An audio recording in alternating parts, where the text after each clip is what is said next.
Hey, what's up, everybody? BDO44 coming at you with another video. All right, Lakers got the Denver Nuggets tonight in Denver. Ball Arena, I believe is what they call it. We are going to be dealing with the Joker. Simply put, he is the two-time reigning defending MVP, and his numbers are just as good as they need to be to keep him right up there in position to get another one. As I told everybody, it would be. Even though he didn't start the season putting up them type of numbers, as the season has progressed, he started to become his very own self. He's playing like Nikola Jokic, and Nikola Jokic is putting up pretty much a triple double every night. We saw the Nuggets about, I'd say, 11 games ago or something like that, 10 games ago, where we beat them. Anthony Davis went out of that game at the half. We ain't seen him since. Literally, it was that game, that game right there. But he left that game, hasn't come back. We beat the Nuggets in that game pretty handily in that second half. We took care of them, no problem. Thomas Bryant began his surge as showing us how efficient he could be. That was the game. 7 out of 9 in that particular game. I think he had 9 rebounds in only like 22 minutes or something of that nature. So that was when we started realizing, if I'm not mistaken, somewhere around there, that TB was about to be what he could be here. Um, and here we are. They have only lost 2 games since then, if I'm not mistaken. Uh, One game against the Kings in a back-to-back. You know how we had in San Antonio, we had to play 2 games and they're building back-to-back. They lost the second one to Sacramento, um, in a situation where they just got beat. Sacramento just had a bunch of players going crazy. Sabonis, Fox, all of them went for 30 plus, something like that. Malik Monk went for 33 in that game and the game winner. So that was one loss, and then the other loss that they took on, I don't even remember who it was against. I don't remember who it was against, but they ain't lost too much. They had a game against the Clippers a couple days ago where the Clippers shot like 15% from the three, hit like 5 threes on 30 something shooting. I didn't even watch the highlights of that nonsense. It was not worth my time. The Clippers shooting that bad, I know what happened. They shot that bad. No sense in watching that. But that was the game they had prior to the one they just had against the Cleveland Cavaliers, where they got the Cavaliers um, in a game where, I think you're really starting to see Jamal Murray step forward. I think that was the overall understanding, that Jamal Murray is healthy, that Michael Porter is healthy, and that's the difference between what we saw last and what we're seeing now. Porter wasn't on the floor last time. I think Murray was out there, but he wasn't his natural self. He's starting to get ramped up into his better conditioning version of himself, and now you got to deal with him. You got to deal with him a lot. He's going to be shooting mid-range jumpers, driving to the basket, getting to the line, and hitting clutch baskets left and right. He is probably going to be their closer going forward. And I just think the Nuggets are in position to be a team that you have to uh, fear more or less in the Western Conference. When you consider the best teams in the West, you don't have to look too far for past them. Not at all. When you look at how they're playing, how healthy they've been for the most part, the level that Jokic is playing right now, um, they got some guys on the back of their bench that are starting to step up. Bones Highland's having a pretty good season for himself off their bench. Christian Braun's a young rookie that they like to go to sometimes.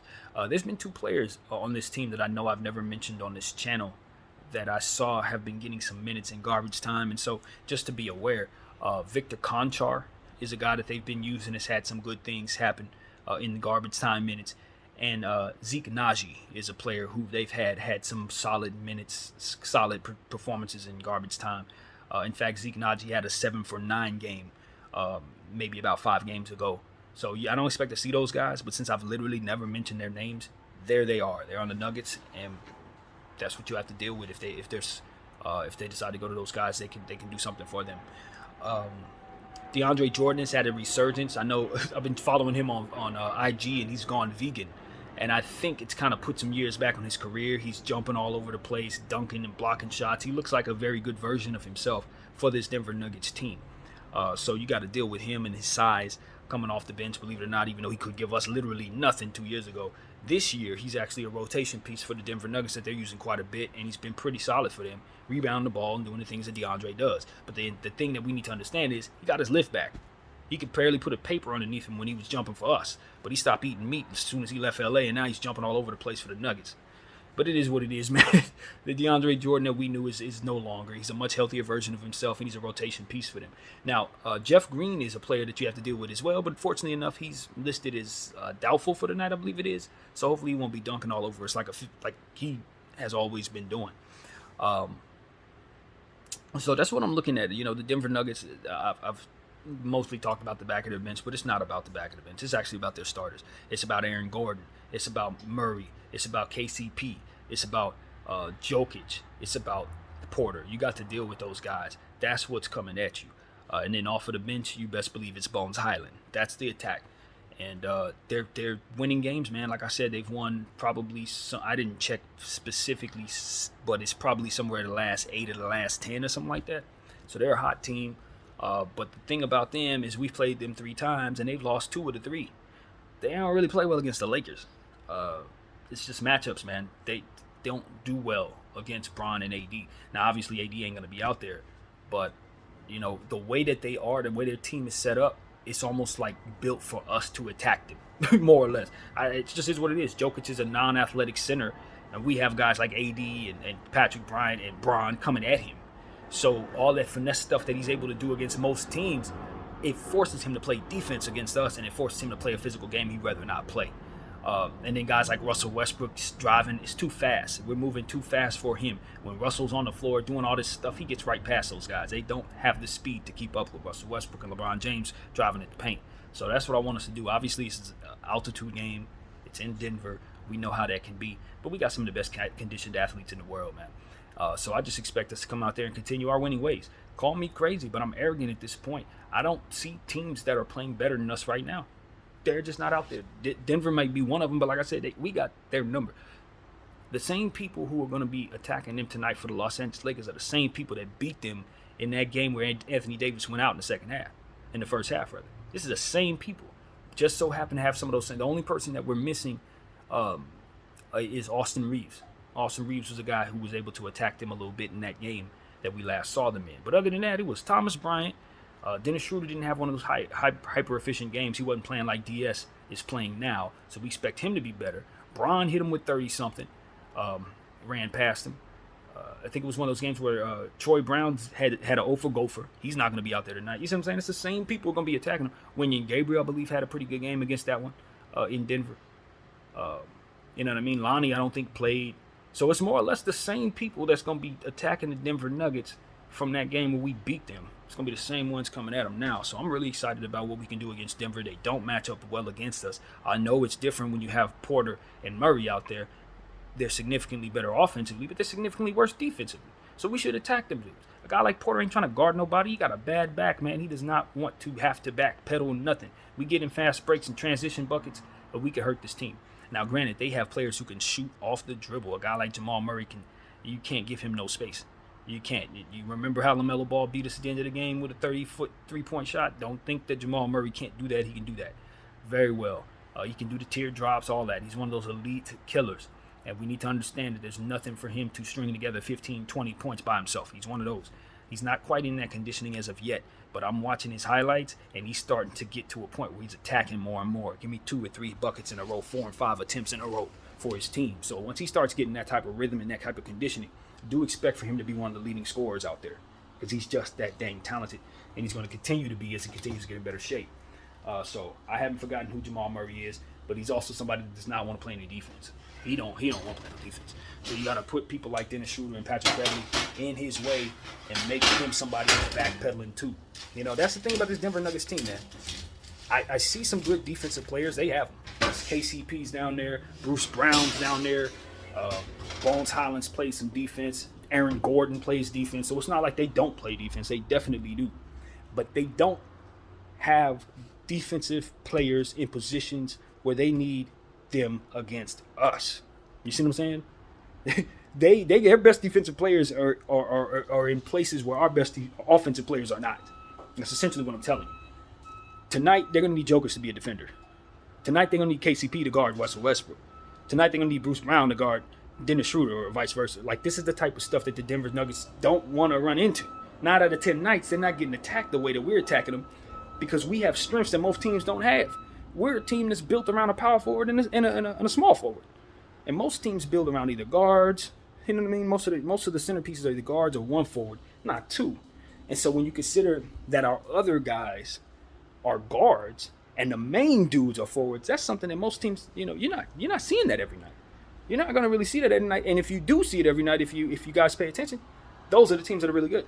The teams that have power forwards like Giannis and These different teams that have these bigs, man. My mind's going blank, but there's a lot of teams. The Celtics, where forwards and power forwards are the centerpiece, and the other guys are guards. It's hard to defend teams like that. So as I look at us and how we're constructed, I wish obviously AD was out there. We feel a lot better if AD was out there, to say the least, because he does tend to be the Jokic stopper. If there's anybody that historically has a plus minus against Nikola Jokic, it's Anthony Davis. He just has a number. I don't know why, but I'm happy that he's on our team. Unfortunately, when that is the case, you usually don't see him play. So we'll see him in street clothes tonight in Denver. But it is what it is, man. Our team is rolling. You talk about Dennis Schroeder, Dennis Schroeder, and Thomas Bryant specifically. The efficiency from which they're playing, they're basically not missing anything at all. And then on the defensive end, they've both stepped their game up. I've seen much better defensive play from Thomas Bryant. He's staying down more. He's rim protecting more. And I just want to continue to see us work with him on that side of the ball, be patient with him on that side of the ball, because that is where he's going to be a better player if we do so.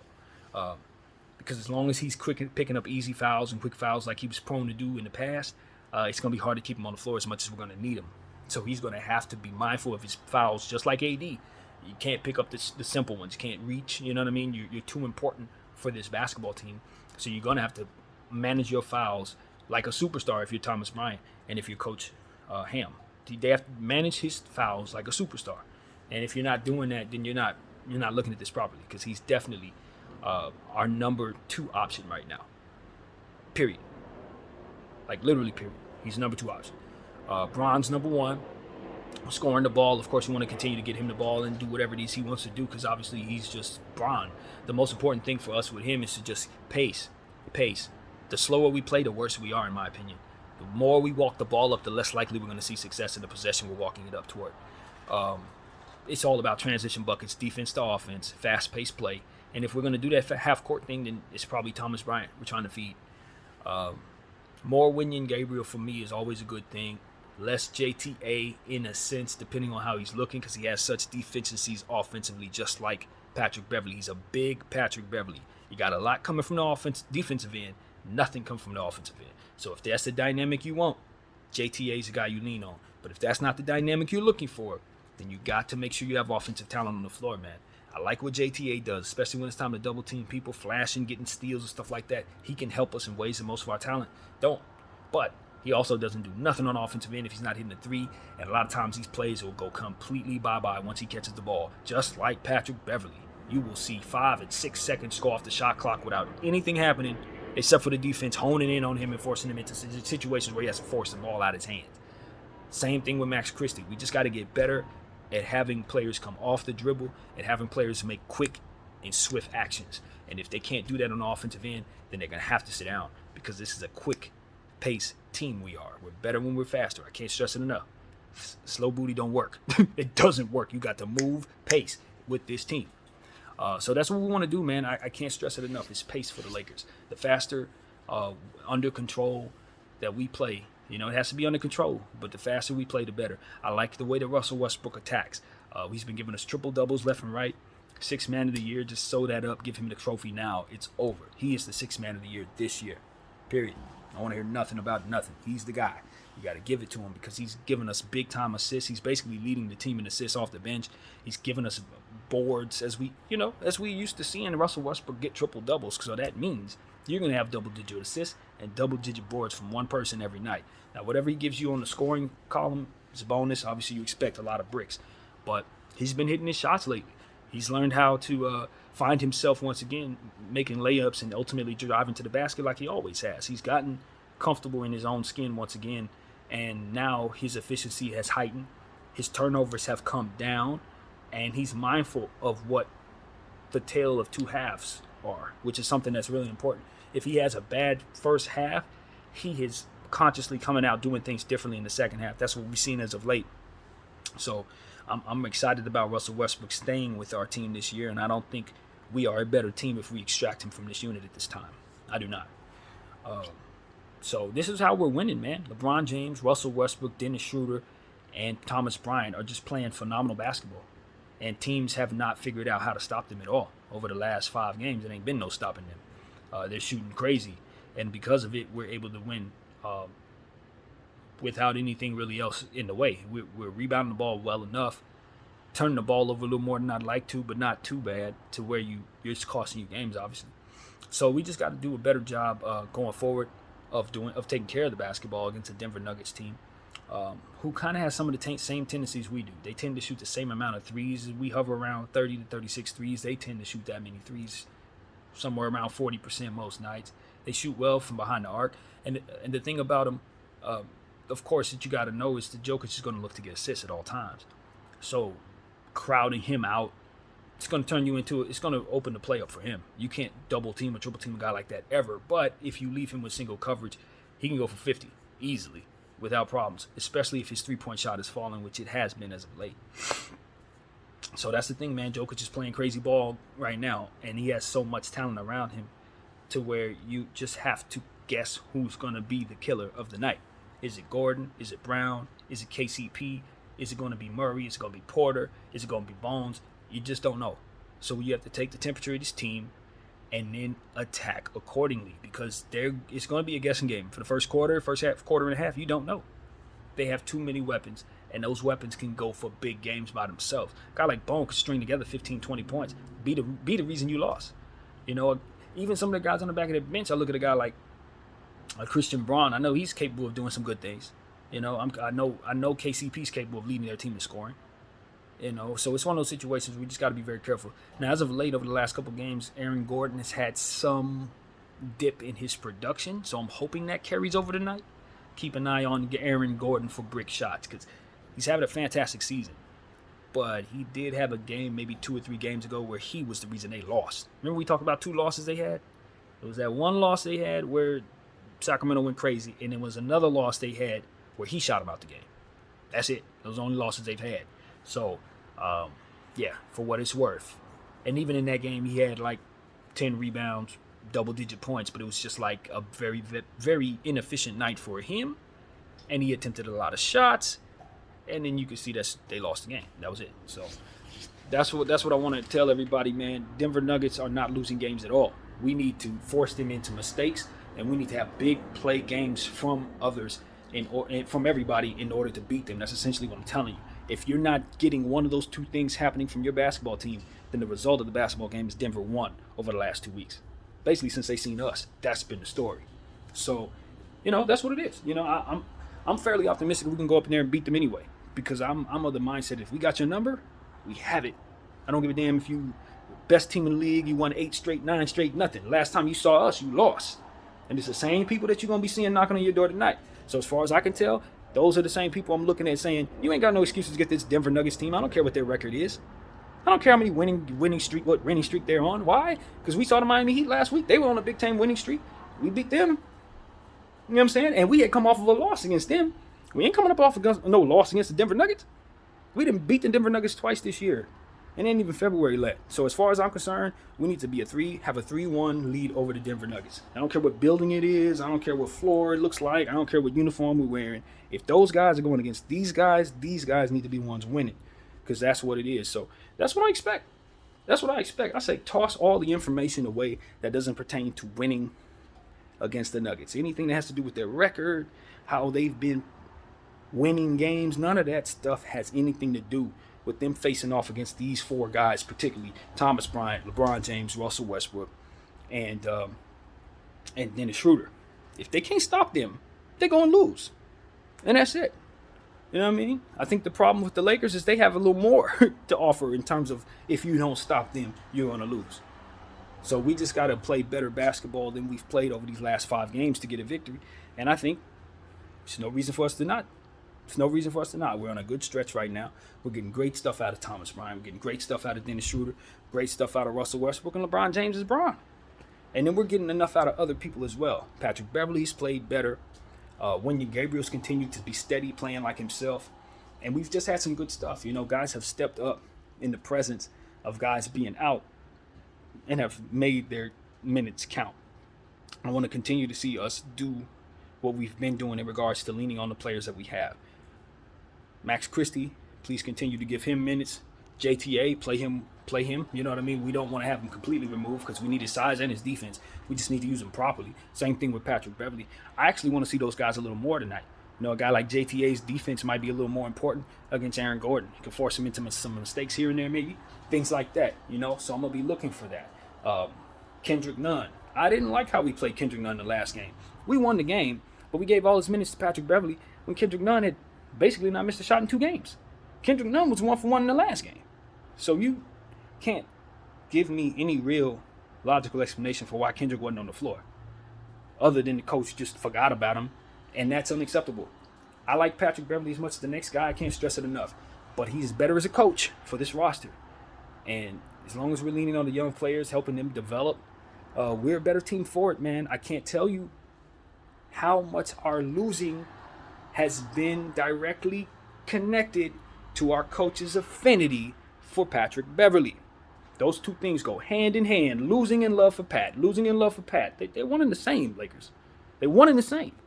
When you move away from Pat the way that we have, we start leaning in on all this size that we've been giving him all the minutes instead of. Look at what happens.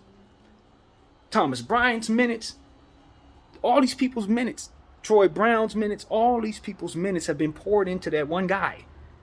And we've been running small ball to keep him on the floor and keeping other players around him so that he can be on the floor with players that coach wants to see him on the floor with. And I'm telling you, we've been losing until we stopped it. Then we were fine.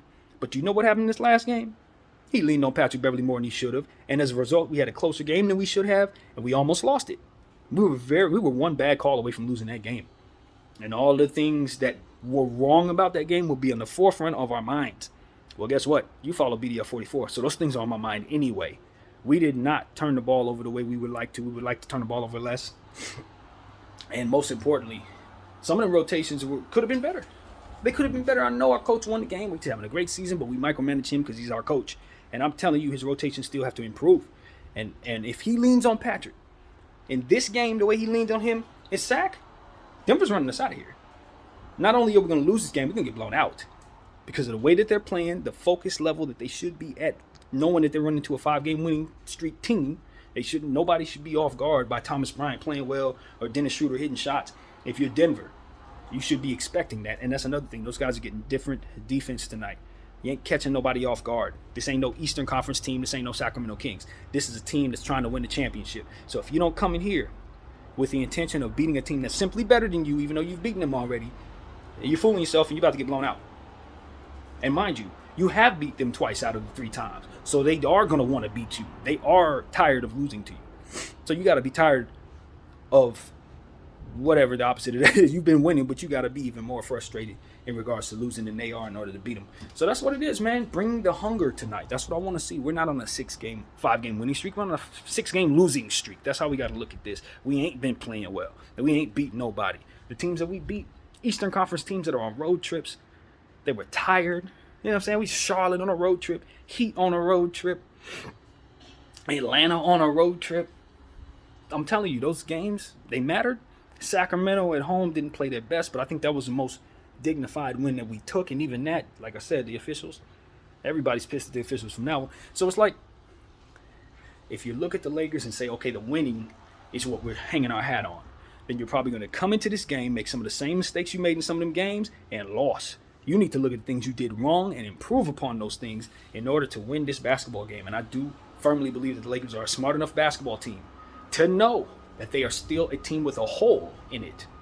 We have a natural hole that teams have not exploited properly. We've shot well enough to make it so that they couldn't necessarily exploit it properly, but it's a natural hole. We are not a 3-point shooting team. You know what I'm saying? So we have to continue to respect that, respect pace, respect defensive possessions, respect the things that don't work. You know what I mean? Certain things don't work. Volume 3-point shooting, slow pace, as we talk about a million times, not rebounding the ball, turning the ball over, missing free throws. These are things that don't work for the Lakers. You know, when LeBron James walks into 3-point shots, jacks them up, just because he doesn't have a bunch of offensive talent on the floor, you still got to use him, Bron. Because we know for a fact if you're going to shoot a 3-point shot off the dribble and it bricks, it's turned into a transition bucket. It ain't just bricking. It ain't just turned into a possession for them. It turns into points for them. More than not. More than not. So we got to pass those up with the intention of thinking that way. Same Russell, same everybody. Anybody shooting off the dribble, for whatever strange reason, we tend to let those turn into transition buckets, sometimes even fouls. So we got to not shoot those. Those are basically unforced turnovers, if you ask me. Shooting an errant three off the dribble is an unforced turnover for a Los Angeles Laker player. So that's what we need to believe and understand. Make it off the pass. Shoot your threes off the pass, friends. So that's what I got to say, man. I'm looking forward to us attacking this team. We got to kill them in the paint. We got to kill them in the paint. Jokic does not want to guard the paint. DeAndre Jordan, even as a vegan, ain't trying to block 7-8 shots a night. Aaron Gordon is a natural 4, sometimes a 3. We can attack them in the paint. Wenyen Gabriel, Thomas Bryant, LeBron James, Russell Westbrook, // Use your athleticism and size to draw fouls against Jokic, Gordon, and anybody else that you want to try to put on the floor tonight. And if we can do that, I think we'll put ourselves in a firm position to beat this team, so long as we keep our three-point discipline and respect their three-point volume ability. Porter can go for 8 threes. Murray can go for 8 threes. Jokic can go for 8 threes. KCP can go for 8 threes. Bruce Brown can go for 8 threes. They're probably not going to go for 8 of them, but I'm telling you, they can streak them off. All of these guys. Streak them off. So if you don't respect that, good night. Denver going to win. So that's pretty much it, man. That's what I got to say. I'm excited about this game. I'm excited about my team. We're playing some really good ball, but I know the defense is going to be tight, and this is the best team we've seen in weeks. But the last time they saw us, wasn't no AD out there, and we still kicked the crap out of them. No problem. So we expect us to do that very thing. Keep your thinking caps on. Don't worry about the referees. Don't expect no calls. Try to connect on everything you can. Rebounding is everything. Turnovers got to be kept down. And I think the Lakers will win the basketball game. And that's what I expect. Dang it, I expect us to beat the Nuggets. I know that sounds crazy to a lot of people, but I am a firm believer that a team has a team's number, and ain't nothing going to change that. So that's what it is. BDL 44. I thank you all for watching.